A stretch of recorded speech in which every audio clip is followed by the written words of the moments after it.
In the middle of the hottest summer on record and another season of rampant wildfires, the impact of the current climate crisis is very present.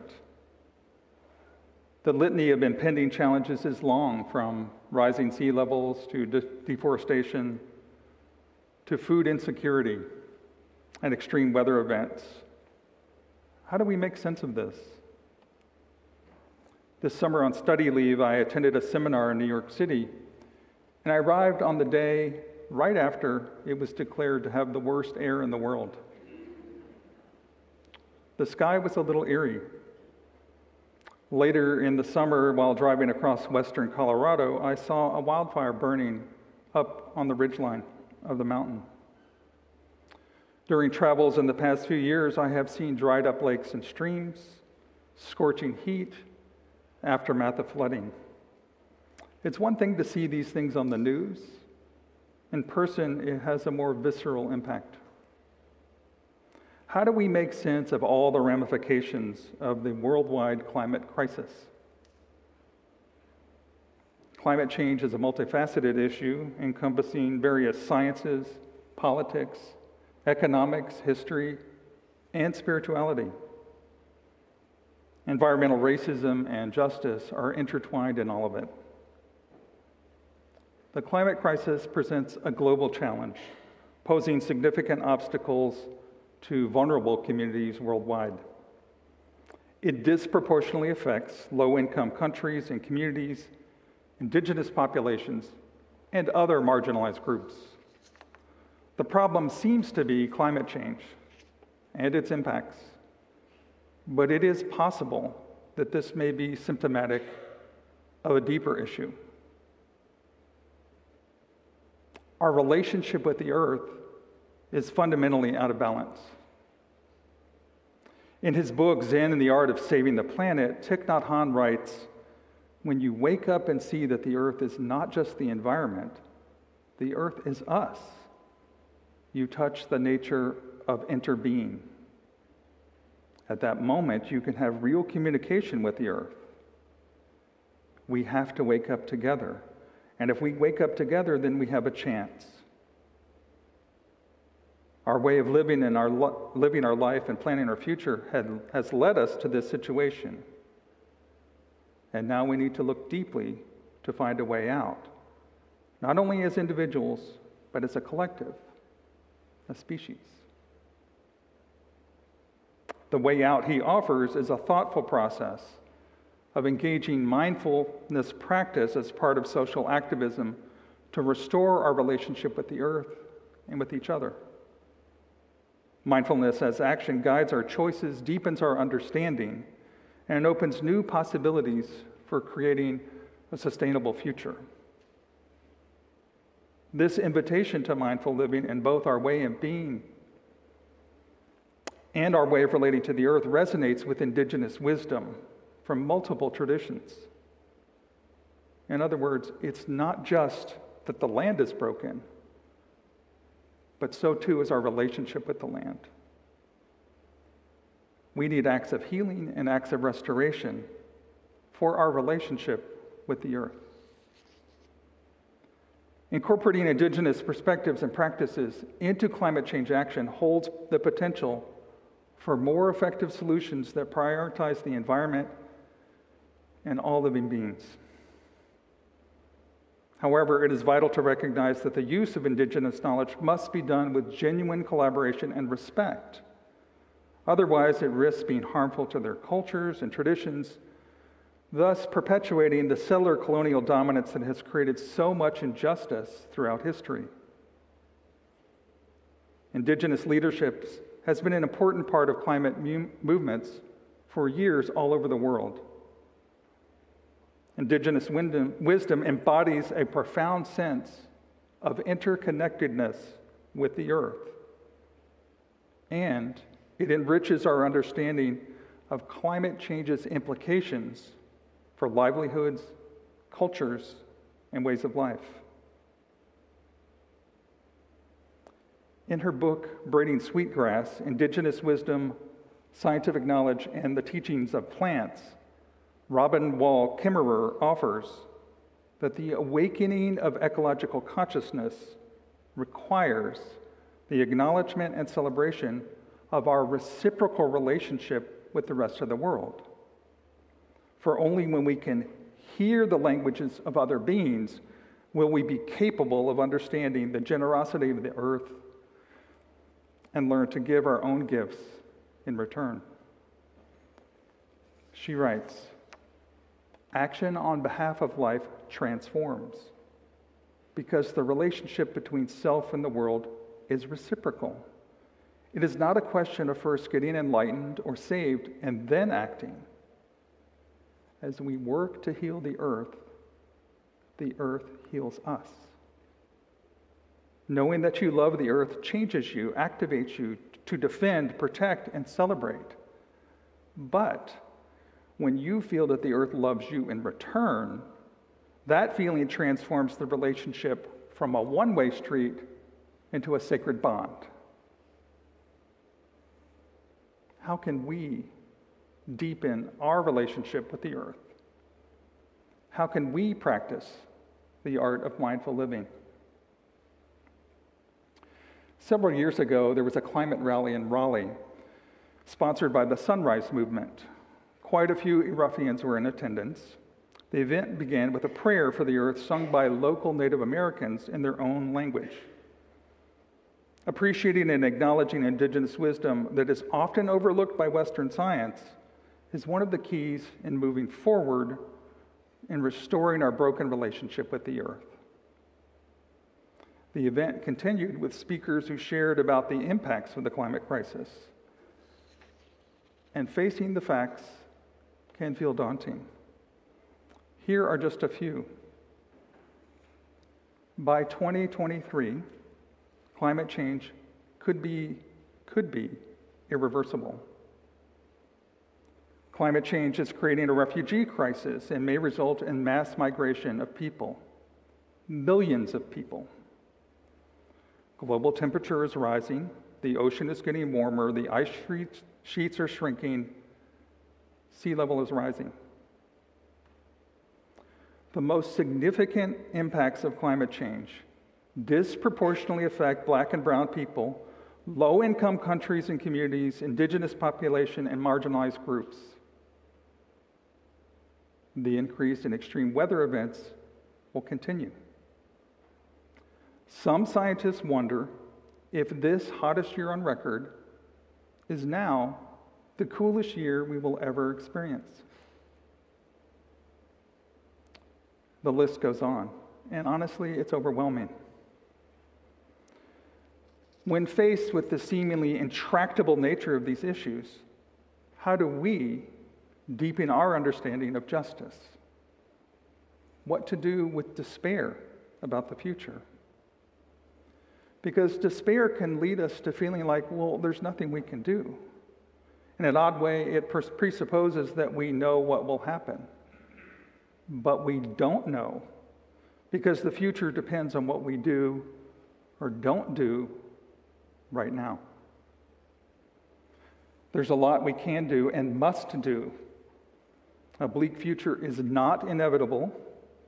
Let's find ways to work together, communicate with compassion, explore workable solutions, small and large. Let's reimagine a future that works, a sustainable future, a relationship with the earth that is in balance, a world that values justice and equity, a future informed by compassion and hope. Where to start? Get informed. Go beyond the headlines.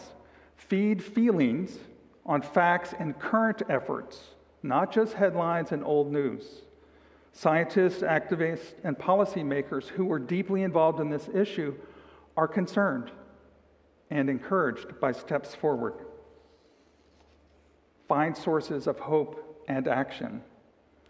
Climate movements over the years have had enormous positive impact on the world. There are organizations, initiatives, and legislation, local, national, international, that are making a difference. Renewables are now significantly adding to the electric grid. Some species are bouncing back after implementing sustainable practices. The world is waking up to this issue and getting involved and demanding action.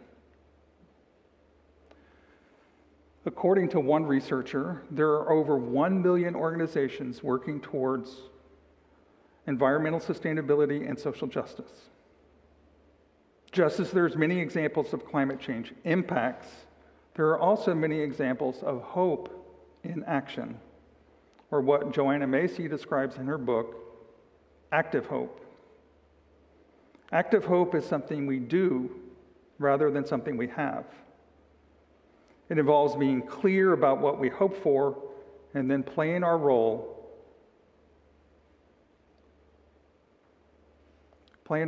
in the process of moving in that direction.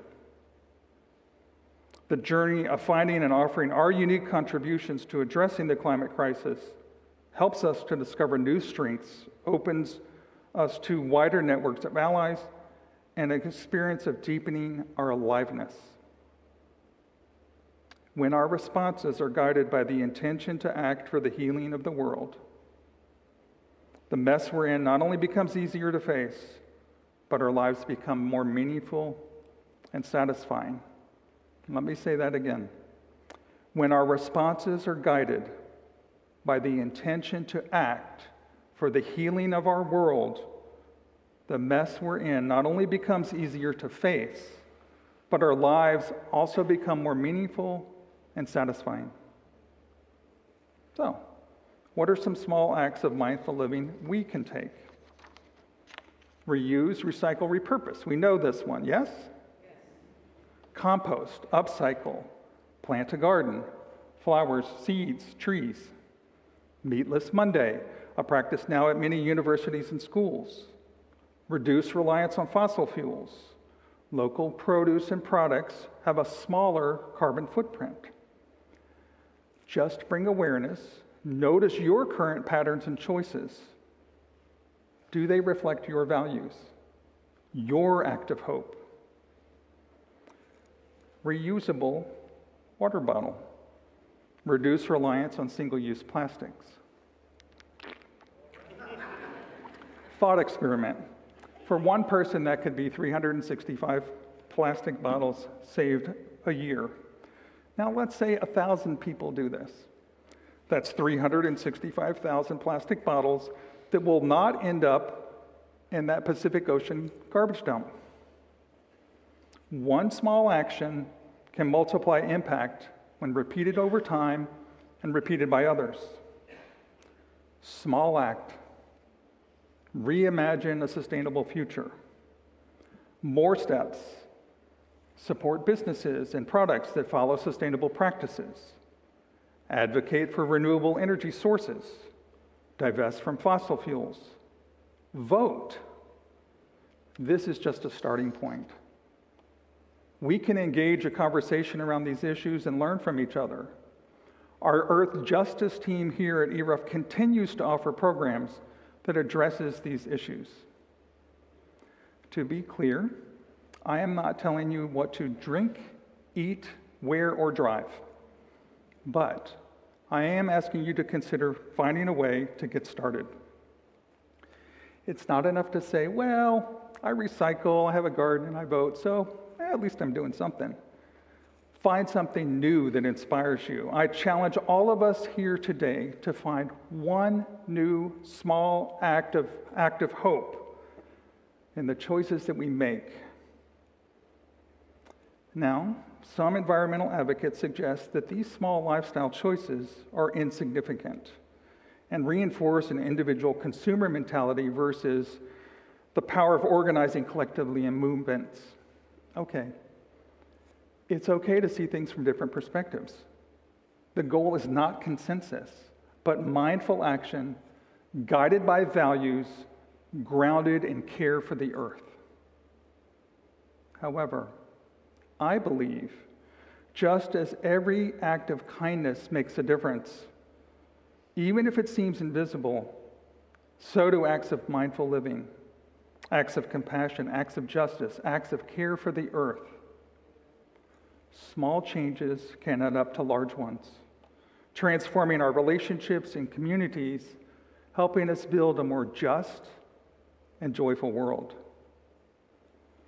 Here is a brief overview of some sustainability steps we have taken at ERUUF. To read the full article, go to the webpage, go all the way to the bottom, click on the logo for Green Sanctuary. Here we have ongoing recycling and composting efforts, a major solar panel installation in the Care Building. Every April, Earth and Climate Justice Month with events and programs. We changed out lighting on campus to LED. We are replacing old HVAC units with high-efficiency units. Breaking news, we now have EV charging stations installed that should be operational by September. You'll see the lines painted, you'll see them, but we haven't had the inspection just yet. Stay tuned for details. Gratitude for all those who worked on Green Sanctuary certification for this fellowship. And the work continues.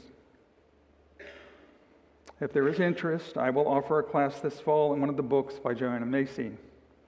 Some very pragmatic conversations are needed about the extent of the problem, both global and local, as well as possible solutions. Shifting away from fossil fuel dependence, good, and yet we need more. Sustainability policies and projects at all levels, good, and we need more. Water stewardship, sustainable agriculture, good, and we need more. Much more in order to reverse hundreds of years of exploitation and oppression of peoples and the earth. The climate crisis is an opportunity for us to grow together in our commitment to environmental justice and racial equity and inclusion. Reimagine, recreate, restore. What will it take to write a new future for a sustainable world for all? How can we come back into balance with the earth? Thich Nhat Hanh would sometimes say to his students, don't just do something, sit there. This was another way of saying that our actions need to be shaped by engaging in the practice of mindfulness meditation. Mindful living involves both doing and non-doing, as a way of connecting more deeply with what is present. Mindful living involves the cultivation of a reciprocal and respectful relationship with the world. And in relation to earth justice, it asks us to re-examine our relationship with the earth, with each other, and our relationship with all the different aspects of the climate crisis. Are we paying attention to our choices and their impacts? When we practice mindful living, listen deeply to all that is, and awaken to the understanding that we are part of the earth and the earth is part of us.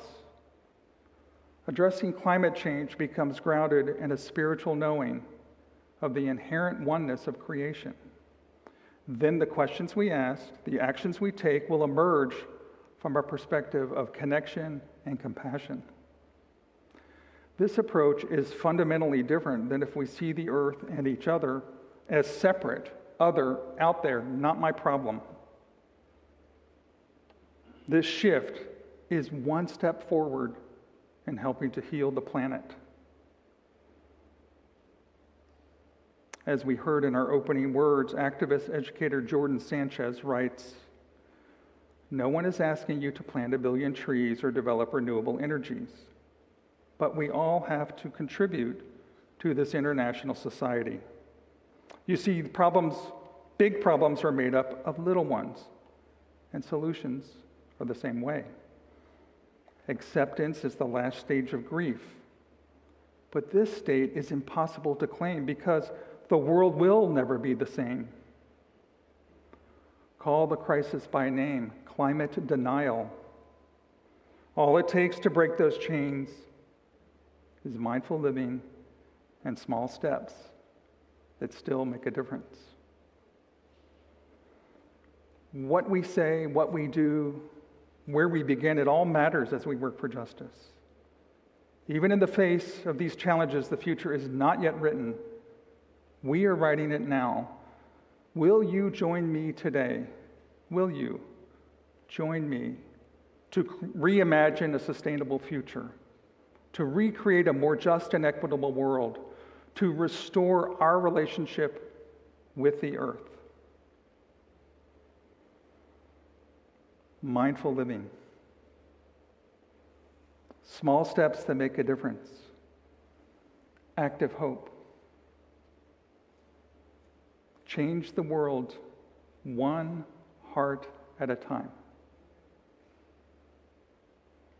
May it be so. Amen, Ashe, and blessed be.